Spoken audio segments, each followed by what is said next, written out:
La TVT au cœur de l'information.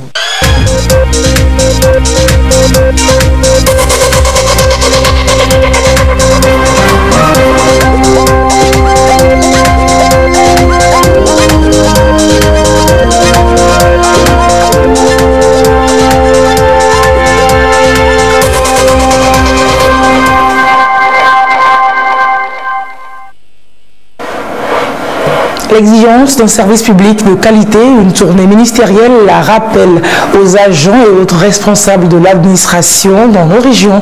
Dans les plateaux, les acteurs du système éducatif ont donc échangé avec les ministres Bawara et Bagbieg qui nous en parleront dans un petit instant. Consommateurs vigilance sur le marché, la police a saisi et fermé cette semaine une fausse distillerie qui produit des boissons impropres à la consommation.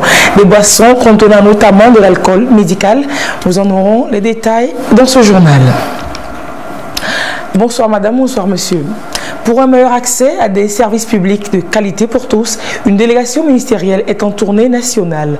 Vendredi donc, le ministre Gilbert Bawara de la fonction publique et de la réforme administrative et son collègue Taïrou Bagbieg de l'enseignement technique ont rencontré à Atakpamé les acteurs de l'éducation des plateaux.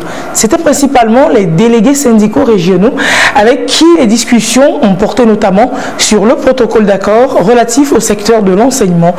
Protocole en exécution depuis sa signature en avril 2018. On fait le point avec Sylvain Aboudoun.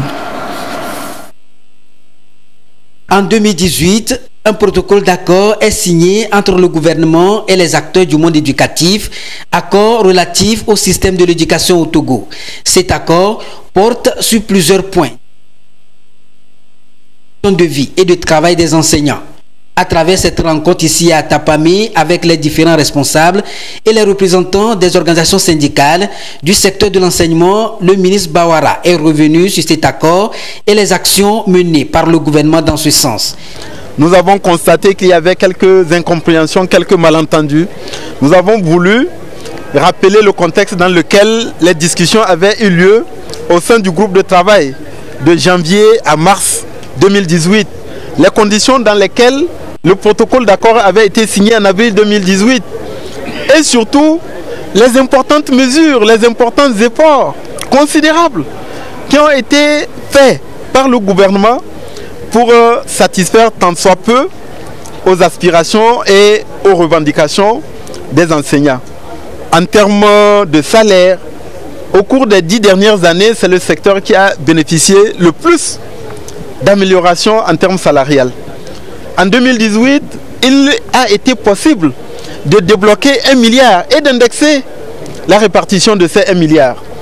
En 2019, à travers la concertation, le dialogue avec les fédérations, 2 milliards ont été débloqués à fin juillet. Mais nous n'étions pas en mesure d'indexer ces 2 milliards. Mais les 2 milliards ont été équitablement repartis à l'ensemble des enseignants sur la base des critères et des modalités qui ont été proposés par les fédérations des syndicats des enseignants eux-mêmes. Au cours des échanges, la situation des enseignants volontaires a été également abordée, ainsi que les actions à mener pour relever les défis dans le secteur en termes d'amélioration d'infrastructures et bien d'autres. La situation de nos frères et sœurs qui sont enseignants volontaires, ils sont très nombreux. Le ministre de l'enseignement technique, de la formation et de l'insertion professionnelle a échangé, a évoqué les chiffres, le nombre important d'enseignants volontaires au primaire et au secondaire, dans les 2 degrés, le nombre de nos frères et sœurs qui sont encore au chômage, la situation de délabrement de certains équipements et infrastructures. Partout dans nos localités, on trouve encore des hangars, des appartements qui abritent des salles de classe. Alors, toutes ces préoccupations-là, nous devons les régler également. La situation de l'enseignement confessionnel, des efforts ont été faits. En mars 2019, les indemnités forfaitaires de 20 000 ont été intégrées à leur traitement. À travers cette tournée, le ministre a voulu également mettre l'accent sur ce qui est fait aujourd'hui par le gouvernement et rappeler les nouvelles mesures apportées par le chef de l'État en ce qui concerne le relèvement de la valeur indiciaire destinée à améliorer la situation des enseignants. Le président de la République a annoncé que pour le 1er janvier, au lieu d'améliorer uniquement la situation, des enseignants, il faut améliorer la situation de tous les agents publics et en même temps améliorer la situation de nos aînés, des anciens qui ont servi le pays, qui ont servi l'État et dont les pensions étaient modiques. Il y aura le relèvement de la valeur indiciaire va permettre une augmentation et une amélioration des salaires de manière générale, mais également une amélioration de la pension de retraite de ceux qui sont auprès de la caisse de retraite du Togo. Voilà, entre autres messages apportés par la délégation ministérielle qui a également appelé les agents des services de l'administration publique à développer une conscience collective pour une administration de qualité.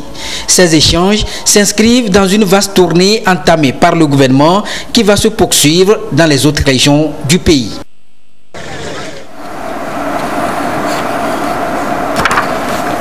Et pour une éducation de qualité, des cadres de la préfecture d'Assoli ont pour leur part offert du mobilier et du matériel didactique à des établissements scolaires. Le message, que chacun fasse sa part pour de meilleurs résultats. On en parle avec Nestor Mouzou. Des manuels de toutes les séries, de l'enseignement général, de la 6e jusqu'en terminale. Des instruments de géométrie, du matériel sportif, des tables bancs et des chaises. C'est avec tout cela que les cadres d'Assoli ont fait la tournée dans les différents lycées de la préfecture en vue de les renforcer. Le don a été réparti en fonction des besoins prioritaires exprimés au préalable par les établissements. Pour les cadres d'Assoli, cette tournée s'est imposée dans la mesure où les résultats scolaires obtenus l'année dernière par la préfecture ne sont pas encourageants. Leur démarche s'explique donc par la nécessité d'inciter les établissements à améliorer ces résultats. En juin dernier, lorsque nous étions venus pour les élections locales, il nous a été donné de constater que la moyenne de la région de la Kara est tombée, au point où la région de la Kara était classée 5e sur toute l'étendue du territoire. Et lorsque nous sommes allés plus loin, nous nous sommes rendus compte que c'est la moyenne de la préfecture d'Assoli qui a tiré vers le bas la moyenne générale de la région de la Kara. Et donc nous avions rendu compte au chef de l'État. Et il faudrait aussi relever le fait que le lycée de Koumandé où nous nous trouvons ici était une initiative locale. Il fallait faire des démarches administratives pour obtenir l'agrément de ce lycée. Et grâce au chef de l'État, cette année scolaire, cet agrément a été accordé au lycée de Koumandé. Donc c'est le lieu de venir dire ça à la population, de remercier le chef de l'État et aussi d'attirer leur attention sur le fait des résultats parfois désastreux qu'ils obtiennent à la fin de l'année. Et donc par rapport à ces résultats, le chef d'État nous a dépêchés et nous a demandé de leur demander ce dont ils ont besoin pour renforcer les enseignants et permettre aux apprenants d'avoir tous les éléments didactiques nécessaires pour améliorer l'apprentissage. Les chefs des établissements visités par les cadres d'Assoli sont submergés de joie. Le matériel qui leur a été offert va les soulager. Lorsque nous voyons le lycée Alidio Kadara, nous n'avons pas de documents. C'est pourquoi nous avons sollicité au premier abord les livres d'allemand. On ne peut pas étudier une langue sans ces livres. C'est primordial. Nous disons sincèrement merci au chef de l'État. Grâce à sa politique, nous serons à l'aise avec le PND 2018-2022. La répartition, nous avons des manques dans les salles. Donc rapidement, nous allons faire cette répartition dans les salles de classe. Les tables bancs et les livres, on va garder à chaque cours. Maintenant, on va les distribuer. Après, nous allons ramasser. Nous sommes très ravis. Nous sommes dépassés, nous sommes aujourd'hui dans l'euphorie et nous tenons sincèrement à remercier Madame la ministre. Nous tenons aussi à dire merci à son Excellence, Monsieur le Président de la République, qui a accordé l'officialisation de notre établissement. La délégation des cadres d'Assoli a exhorté les élèves à se concentrer sur les études, à être assidus à l'école pour que les résultats soient à la hauteur des attentes. Les enseignants ont été appelés à donner le meilleur d'eux-mêmes dans les cours qu'ils dispensent pour amener les élèves à réussir. Quant aux parents d'élèves, la délégation leur a demandé de faire le suivi de leurs enfants à l'école et de veiller à ce que ces enfants apprennent leurs cours. Le Conseil national de la jeunesse a formé cette semaine ses leaders préfectoraux et régionaux sur le leadership et la gouvernance associative. Ces responsables d'organisation de jeunes devraient sortir de la session de 3 jours plus outillés et avertis afin de mieux contribuer à la mise en œuvre efficiente des politiques en leur faveur. La formation s'est tenue à Sotoubois, d'où nous retrouvons la correspondance de Désiré Aloy. Le leadership et la gouvernance associative. Le CNJ, Conseil national de la jeunesse, s'en approprie au travers d'un renforcement de capacités et formations nécessaires pour aider à optimiser son action sur le terrain, exprimer son plein potentiel. Il est question pour le CNJ, face aux défis et enjeux de l'heure, le processus de développement, de s'impliquer davantage à la vie sociale, économique et intellectuelle, contribuant au développement du pays. Une rencontre nationale à Sotoubois pour s'outiller, se doter de techniques, de plaidoyer et de la charte d'éthique des associations en vue d'assurer leur pleine participation au processus de mise en œuvre de la feuille de route de l'Union africaine sur la dividende démographique et le renforcement de leur participation à la chose publique, l'esprit patriotique, l'initiative, la décentralisation. Il va de soi que la jeunesse qui constitue la frange la plus importante de la population au Togo comme dans la plupart des pays africains, plus constamment investir, se préparer et investir son potentiel pour la capture du dividende démographique.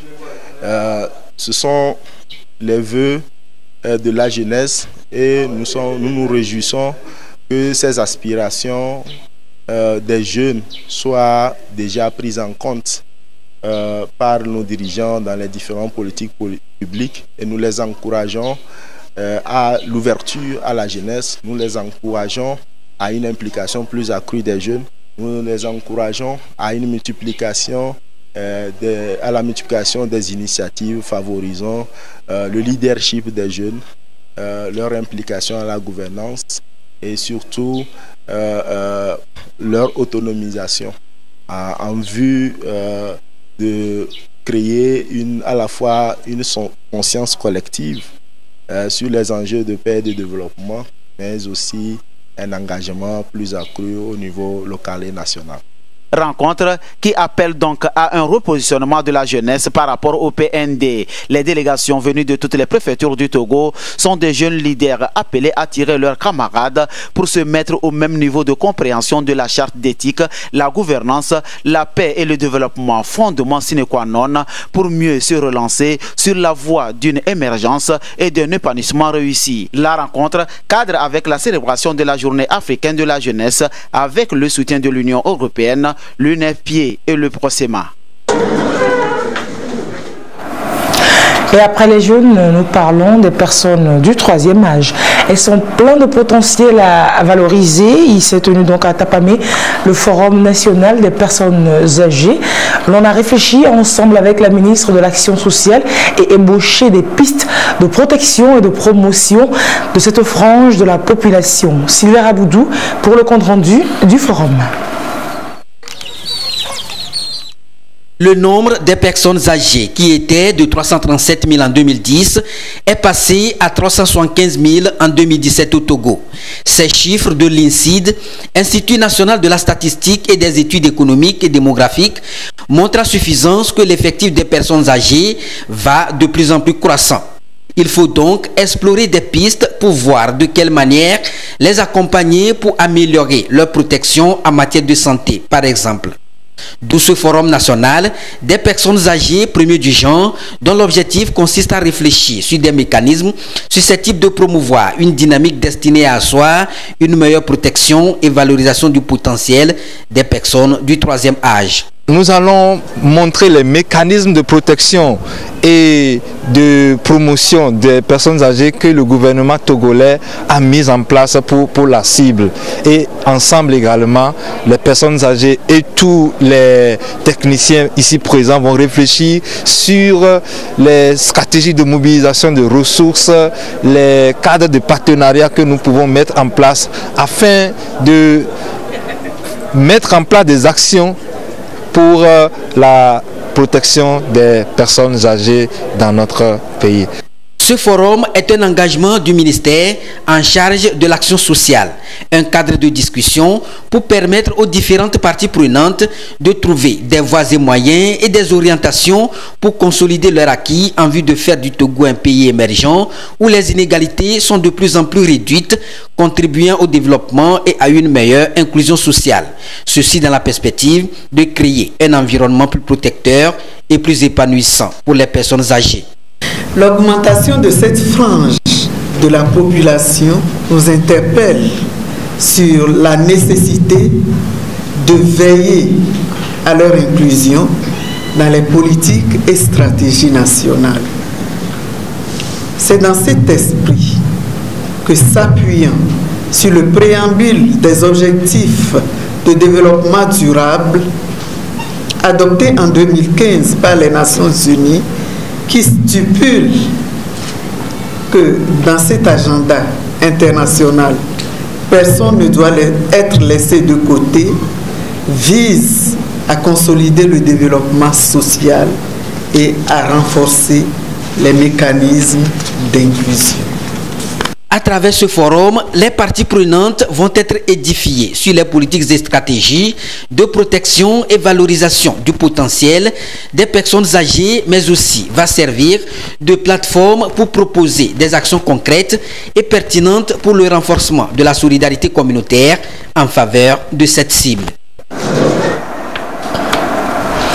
L'inclusion sociale, vous le savez, passe par l'inclusion financière.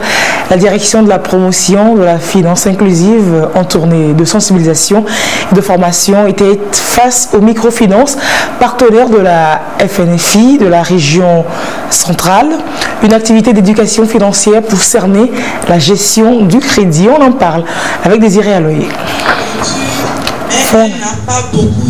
Selon le rapport de l'enquête Finscope, une étude sur la demande des services financiers, 57% de la population âgée de plus de 15 ans n'épargne pas, 73% n'emprunte pas, 81% ne dispose d'aucune sorte de produit financier pour couvrir les risques et 16% n'utilise pas le mobile money. Motif, ne dispose pas d'informations. Le Togo opte pour une stratégie nationale d'inclusion financière et agir sur ces barrières identifiées, c'est emmener les populations à la base vers l'accès au crédit.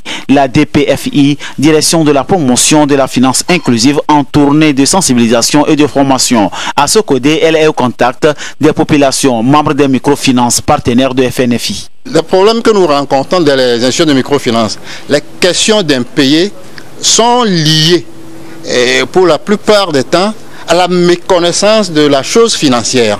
Je crois qu'il est de l'intérêt des bénéficiaires, des institutions et du pouvoir public d'outiller les membres pour que les questions d'impayés que nous rencontrons, qui ternissent l'image de nos institutions, puissent être contenues à travers cette formation. Les bénéficiaires de FNFI, que sont les institutions de microfinance, ont été contactés pour choisir des membres, les membres de leur institution et les membres de leur personnel. L'intérêt de ce choix, c'est que le personnel des institutions saura comment traiter avec les bénéficiaires et les bénéficiaires sauront quoi demander à partir d'aujourd'hui aux institutions pour bien maîtriser les rouages de leurs finances. La tournée de formation et de sensibilisation va toucher toutes les régions du pays pour doter les systèmes financiers décentralisés des connaissances et compétences nécessaires qui garantissent leur aptitude à prendre des décisions financières renseignées.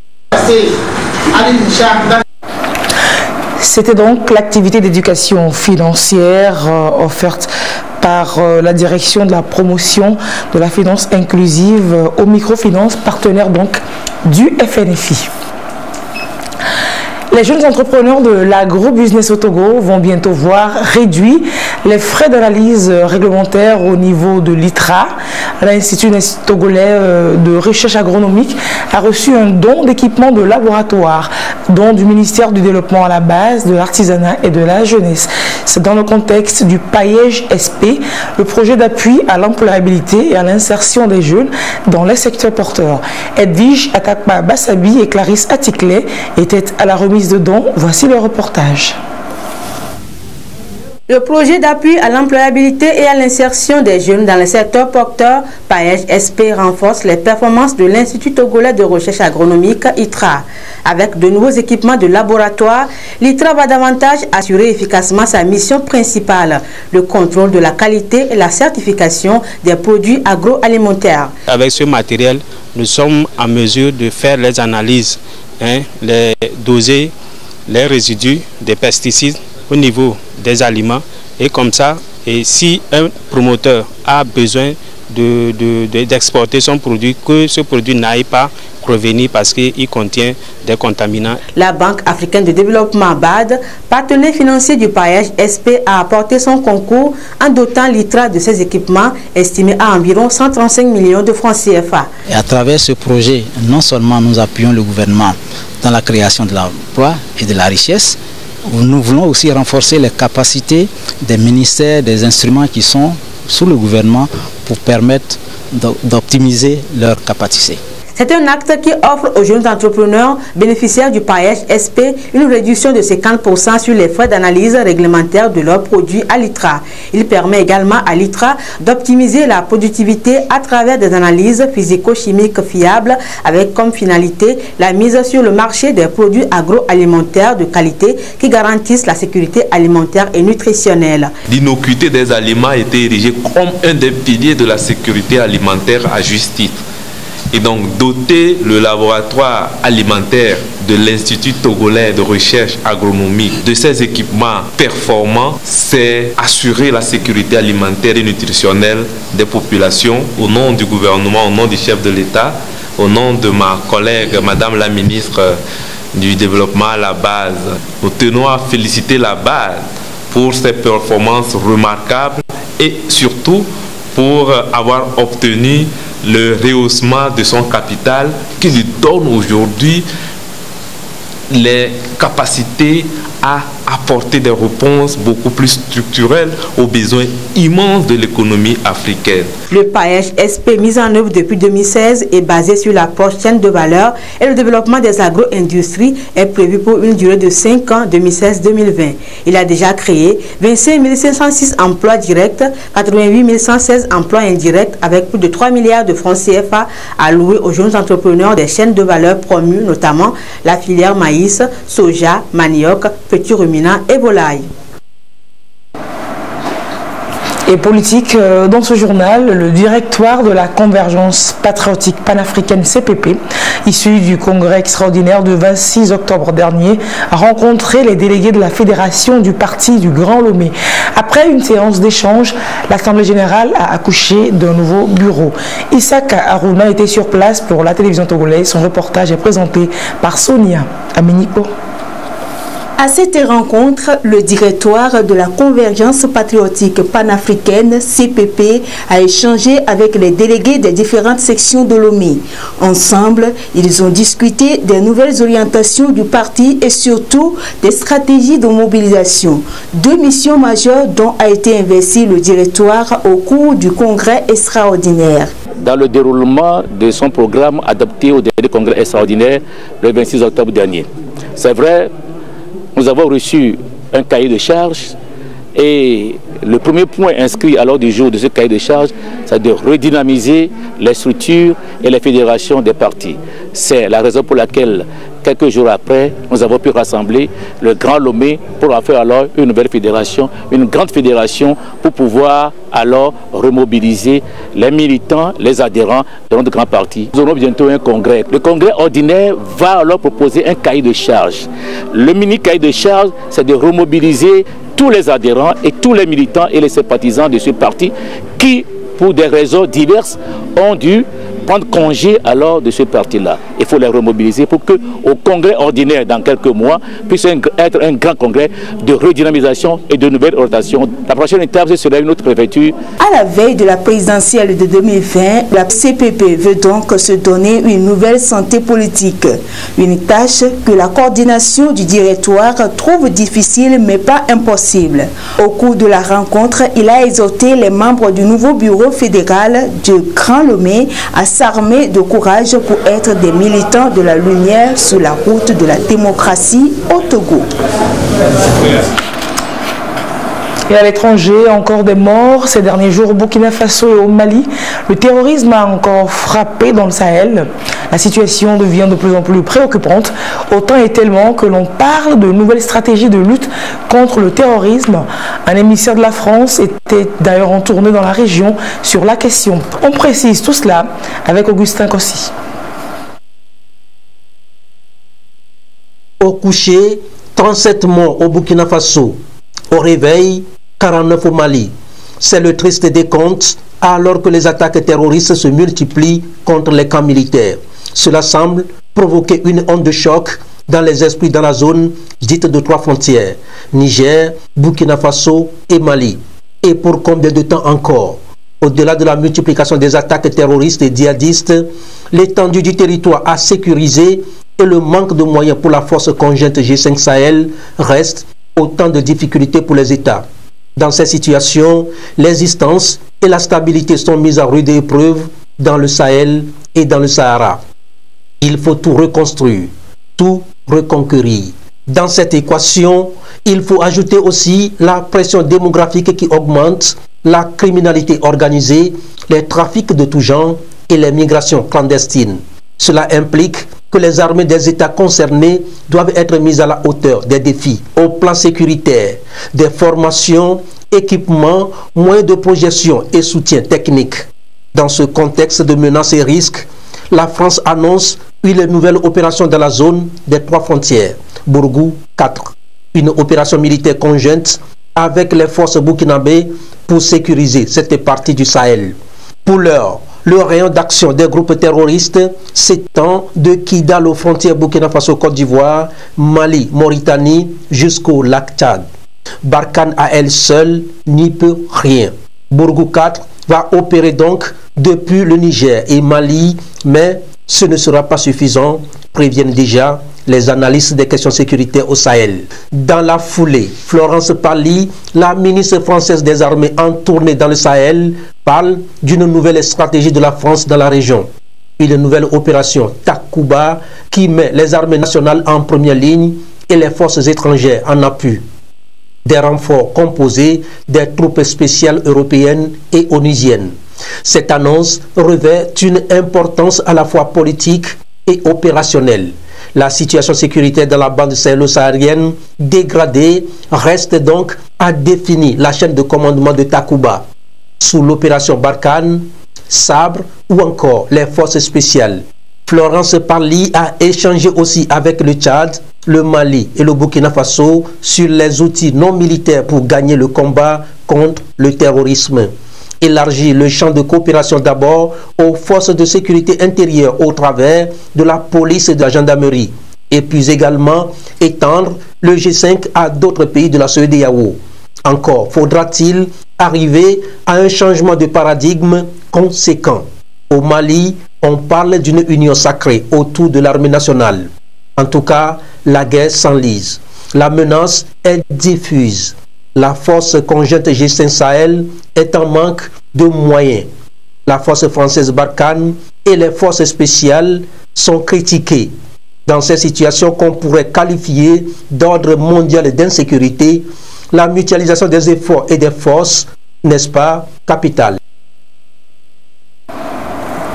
Et de retour à Lomé pour évoquer cette validation de documents, jeudi, des documents du ministère de la Santé via sa direction des établissements de soins et de réadaptation. 2 documents, l'un relatif à la politique nationale d'amélioration de la qualité des services de santé et l'autre renferme des stratégies nationales de mise en œuvre.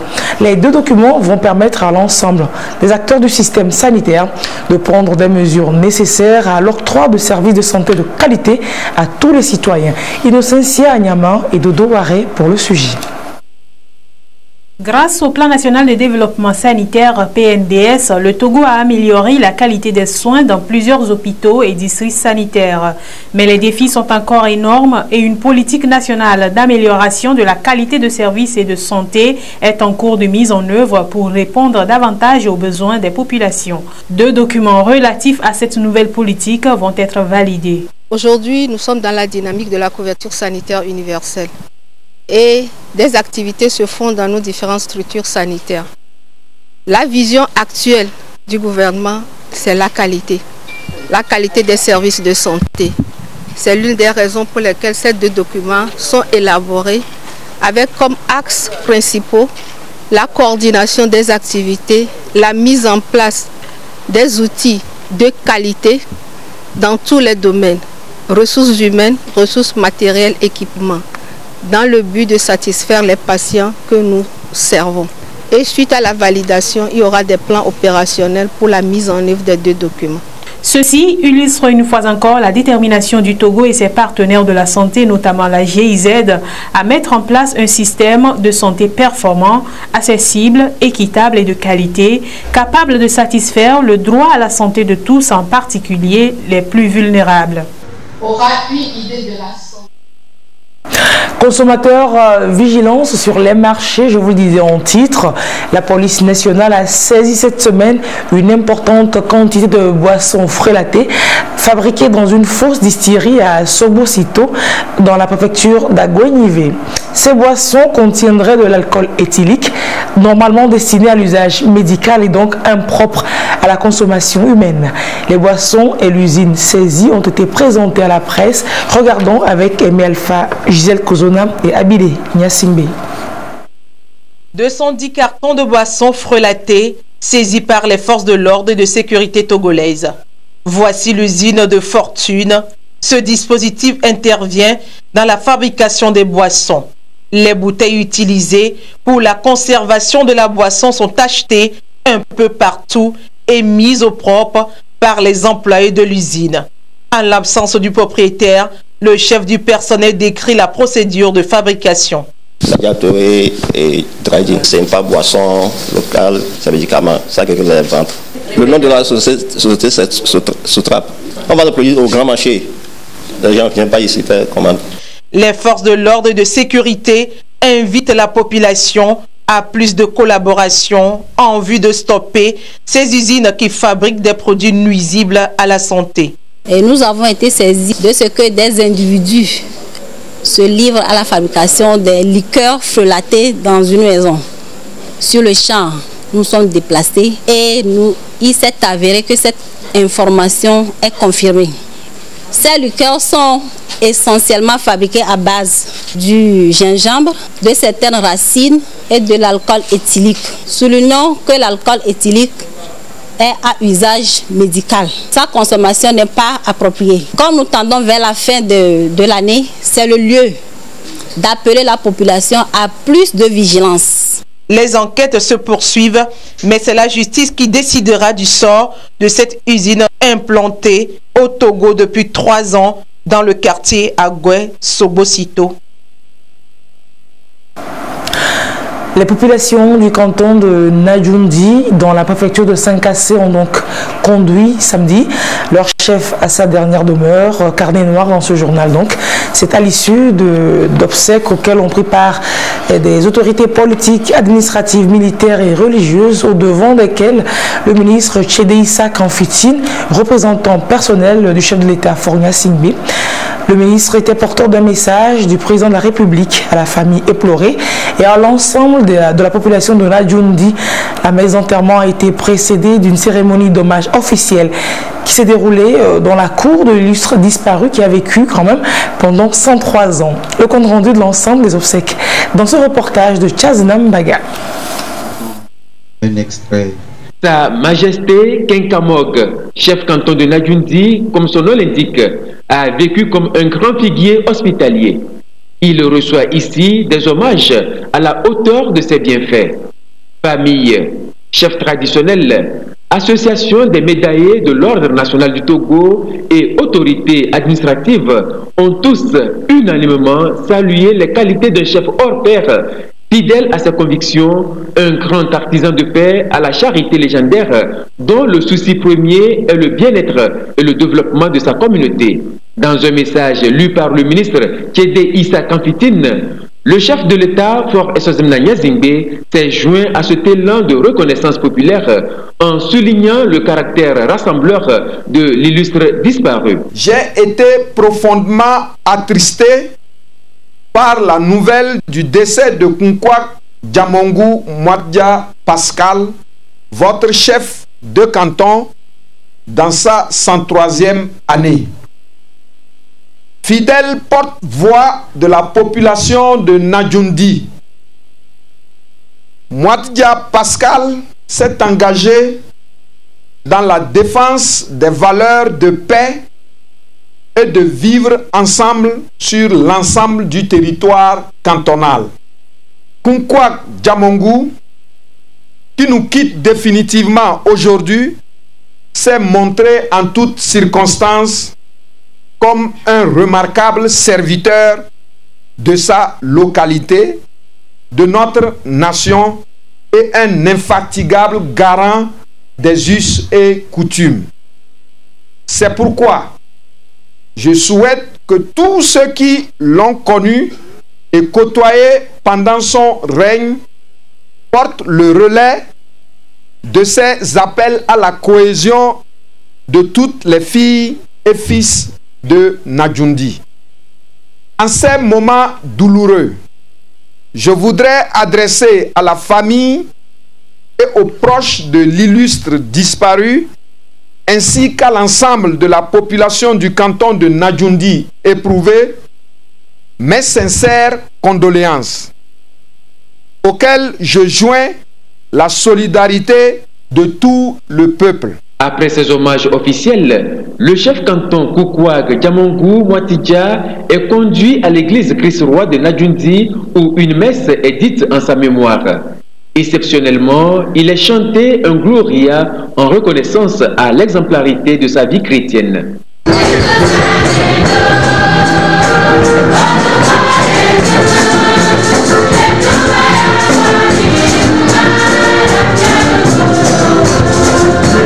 Pascal Mouatidia fut un modèle de chrétien dans la cité, comme nous y invite le thème de notre année pastorale dans le diocèse de Dapan. Il a essayé, avec la grâce de Dieu, de vivre et de communiquer sa foi, de répandre la saveur et la lumière de l'Évangile autour de lui.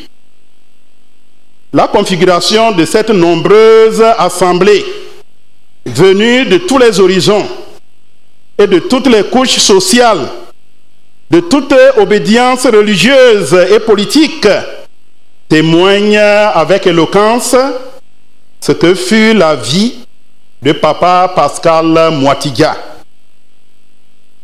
Sans compromission aucune, il savait, comme dit l'apôtre Paul, se faire tout à tous afin d'en gagner un grand nombre au Christ. Des rites en souvenir du baptême de l'illustre disparu et en témoignage de sa foi chrétienne ont été les temps forts de cette célébration eucharistique. Né vers 1916, Kunkwak Djamongu Mouatidia a vécu 103 ans, dont 31 comme chef canton de Nadjoundi. Il fut de 1959 à 1984 aide infirmier à l'hôpital de Nadjoundi. De 1971 à 1985, délégué cantonal de la JRPT. Grand agriculteur, il fut lauréat de la foire agricole en 1980. Il a été fait chevalier de l'ordre du Mono le 26 avril 2013. Il laisse derrière lui 9 enfants, 34 petits-fils et 24 arrière-petits-fils et une population affligée. Que le chef repose en paix. Journée internationale de l'écrivain africain, 7 novembre. L'Association des écrivains du Togo a marqué la célébration à Lomé par un spectacle littéraire et bien d'autres activités. Et on voit cela avec Sahar Ourotou et Carmen Madji Akakbo. De la paix germe dans le fond. C'est à travers des déclamations de poèmes, de slam et la lecture des proses que l'Association des écrivains du Togo a marqué ce 7 novembre, décrété Journée internationale de l'écrivain. Un calme précaire survolait les lieux. Lydia s'immobilisa un instant. Frères et sœurs incapables de parler correctement leur langue maternelle pendant 5 minutes. J'ai mal devant mes frères et sœurs qui ont du mépris et de refus de leur identité. Agossou, Ayoko, Ayaba, Sozina, Sohana, Sosolo. C'est depuis 1992 que le monde entier rend hommage chaque 7 novembre aux illustres écrivains. Pour la 27e édition, l'Association des écrivains du Togo s'est donné pour tâche de redonner goût de la lecture aux élèves et étudiants. C'est l'apothéose d'une caravane que l'Association des écrivains du Togo a organisée. Et la deuxième phase s'est déroulée dans la région centrale du 28 au 30 octobre passé. Cette journée a été institutionnalisée pour pouvoir célébrer les écrivains, pour pouvoir promouvoir la littérature. On avait fait l'année passée une première phase.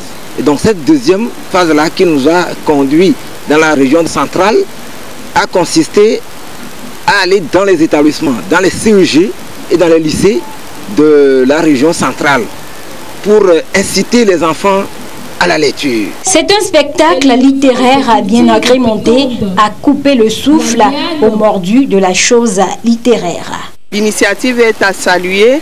Déjà, les différents répertoires que nous avons visités, ça a montré que l'écrivain togolais fait des progrès, des efforts. Et ça, c'est une journée aussi qui a permis aux amateurs, c'est-à-dire les amoureux de l'écriture, de découvrir les plumes et ils nous ont séduits. Un concours de lecture a été organisé au cours de la soirée. Tour à tour, les jeunes étudiants sont passés sur scène. Ils ont lu et prouvé au monde que la littérature constitue un creuset au sein duquel toute culture se fonde.